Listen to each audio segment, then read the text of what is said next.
টানা 7 দিনের ছুটির আনন্দ প্রিয়জনের সঙ্গে ঈদ উদযাপনে রাজধানী ছাড়ছেন মানুষ।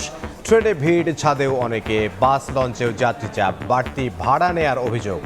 পূজা শুরু মানেই তো ঈদের আনন্দটা শুরু হয়ে যায়। টিকিট পাওয়াটা আসলে একটা যুদ্ধ।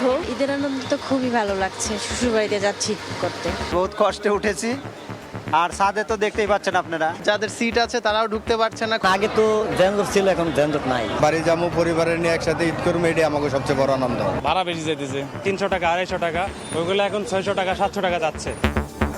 ঈদ যাত্রা নির্বিঘ্ন করতে সব পথেই তৎপর আইন শৃঙ্খলা রক্ষা বাহিনী। পরিবহনে হবে না জ্বালানি সংকট।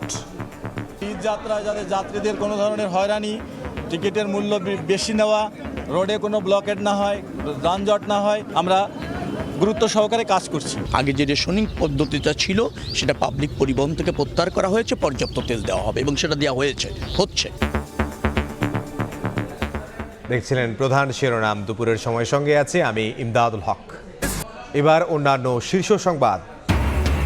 ছুটির দিনেও কর্মব্যস্ত প্রধানমন্ত্রী। সচিবালয়ে মন্ত্রিসভার বৈঠক। ইলেকট্রিক 3 হুইলার চালুর পরিকল্পনা। বর্জ্য ব্যবস্থাপনার আধুনিকায়ন, মশক নিধনের নির্দেশ।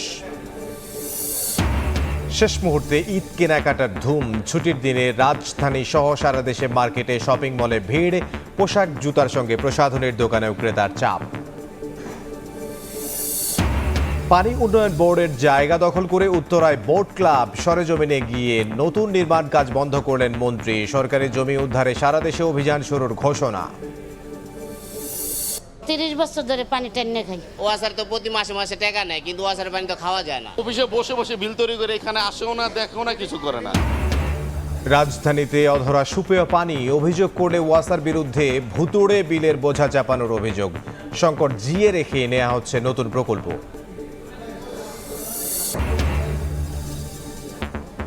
ইসরায়েলে ইরানের হামলা, ইরাক, দুবাইও আক্রমণ, তেহরানে তাণ্ডব। ট্রাম্পকে আরো কঠোর হওয়ার তাগিদ সৌদি যুবরাজের। হরমুজে মৃতদের না পেয়ে ক্ষুব্ধ